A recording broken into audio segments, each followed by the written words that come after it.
Second law of thermodynamics क्या है? Second law of thermodynamics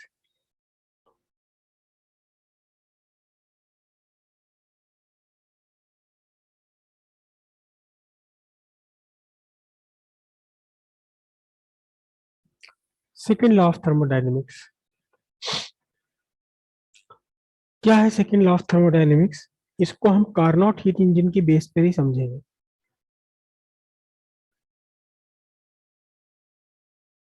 planks statement, यानी Planck ने सेकेंड लॉ ऑफ थर्मोडायनेमिक्स को क्या कहा? सेकेंड लॉ ऑफ थर्मोडायनेमिक्स को प्लैंक ने किस रूप में कहा? कार्नोट हीट इंजन की बेस बेस पर ही उन्होंने कहा। क्या कहा? क्या कहा? It is impossible, it is impossible क्या?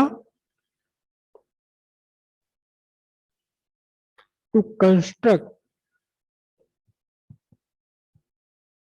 एन इंजन, ऐसा इंजन बनाना नामुमकिन है। It is impossible to construct an engine, कैसा इंजन?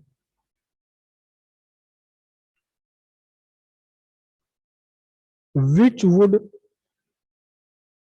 कन्वर्ट 100% of heat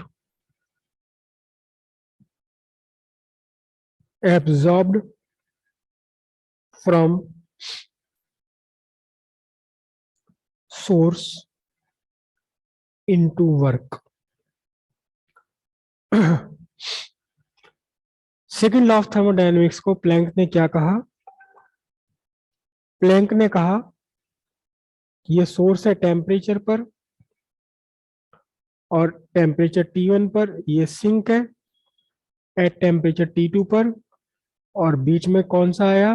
बीच में वर्किंग सब्सटेंस। ऐसा कभी भी पॉसिबल नहीं है कि वर्किंग सब्सटेंस ने सोर्स से Q1 हीट एब्जॉर्ब करी और इसने वर्क भी कर दिया कितना? Q1 के बराबर। Q2 को, सिंक को कोई भी हीट रिजेक्ट करी ही नहीं। ऐसा कभी पॉसिबल नहीं है कि जितनी हीट एब्जॉर्ब करे कोई वर्किंग सब्सटेंस वो सारी की सारी वर्क में ही कन्वर्ट कर दे और सिंक को रिजेक्ट ही ना करे। कुछ ना कुछ पार्ट तो सिंक पर पहुंचेगा ही हीट का। 100% एफिशिएंसी पॉसिबल नहीं है, और ये फॉर्मूले से भी क्लियर हो रहा है।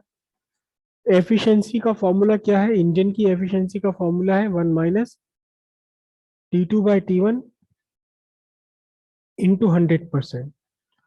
अगर एफिशिएंसी 100% होनी है फॉर ईटा टू बी 100%, अगर ईटा को 100% होना है तो ये पूरा का पूरा जीरो होना चाहिए, ताकि 1 में से जीरो सब्ट्रैक्ट करें, 100 से मल्टीप्लाई करें, 100 आ जाए। तो फिर क्या होना चाहिए? T2/T1 मस्ट भी क्या होना है? जीरो। क्या ऐसा पॉसिबल है? दो दो क्वांटिटीज का रेशियो जीरो कब हो सकता है? ये तब पॉसिबल हो सकता है कि या तो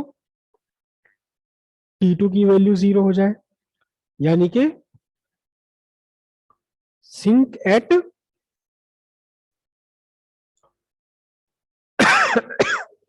एब्सोल्यूट जीरो टेम्परेचर।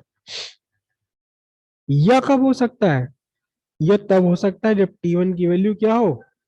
इंफिनिटी। मतलब source eight infinite temperature.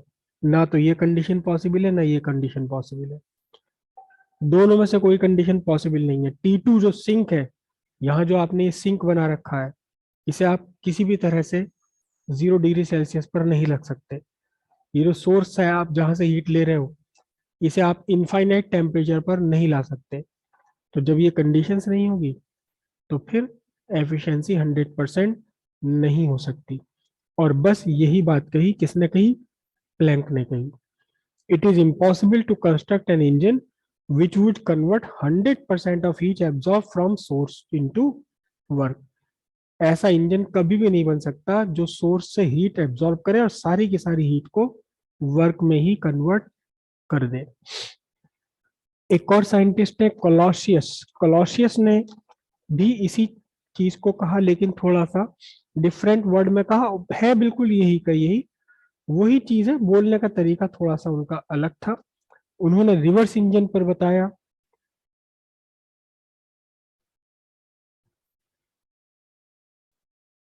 कोलोसियस statement.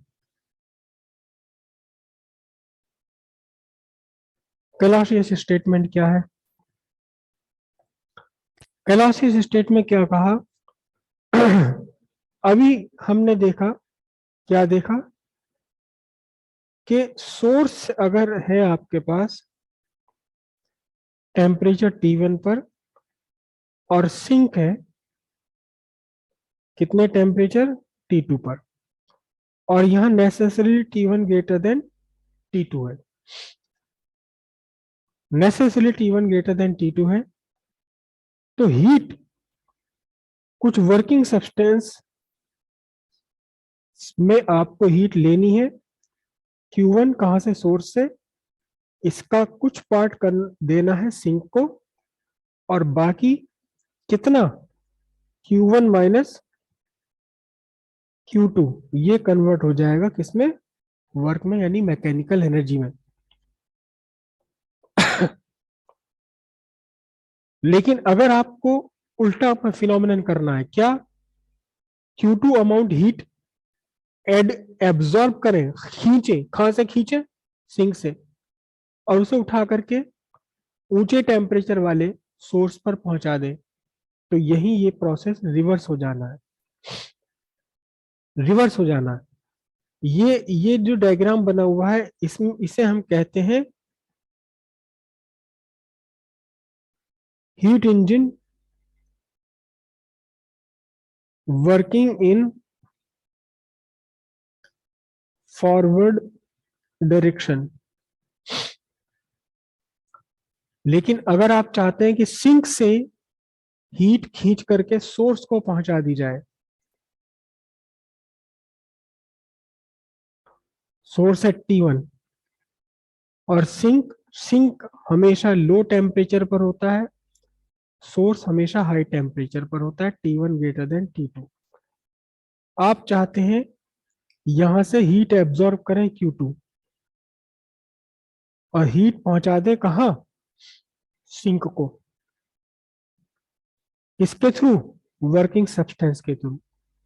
तो फिर आपको यहां से कुछ वर्क इसके ऊपर करना पड़ेगा, कुछ वर्क आपको इसके ऊपर करना पड़ेगा।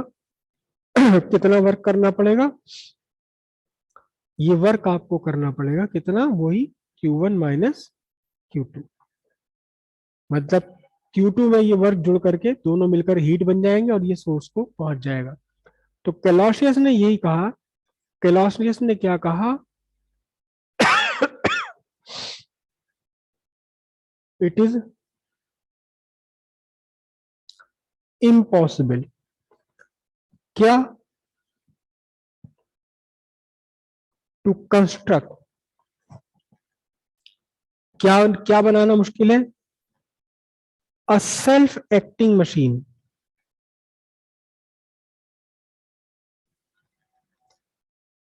सेल्फ एक्टिंग इंजन या कोई भी मशीन। कौन सी मशीन? कौन सी मशीन?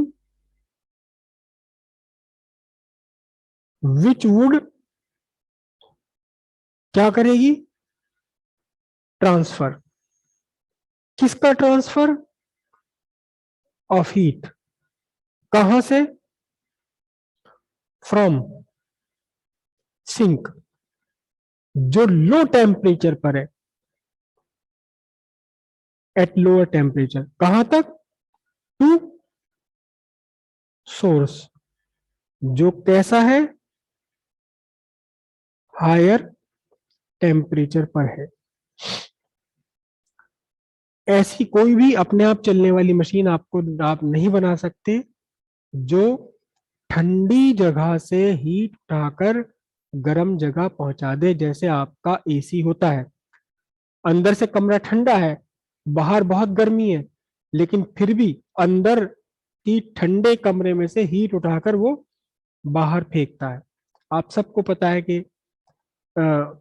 एसी के बाहर बहुत तगड़ी गर्मी बनी रहती है। तो इसलिए ऐसा कुछ भी पॉसिबल नहीं है, कोई मशीन पॉसिबल नहीं है जो बिना बिजली खर्च किए, बिना कुछ वर्क किए हीट को ठंडी जगह से उठाकर गर्म जगह पर पहुंचा दे। ये स्टेटमेंट है कोलोसियस स्टेटमेंट। ये भी क्या है, सेकंड लॉ ऑफ थर्मोडायनेमिक्स ही है।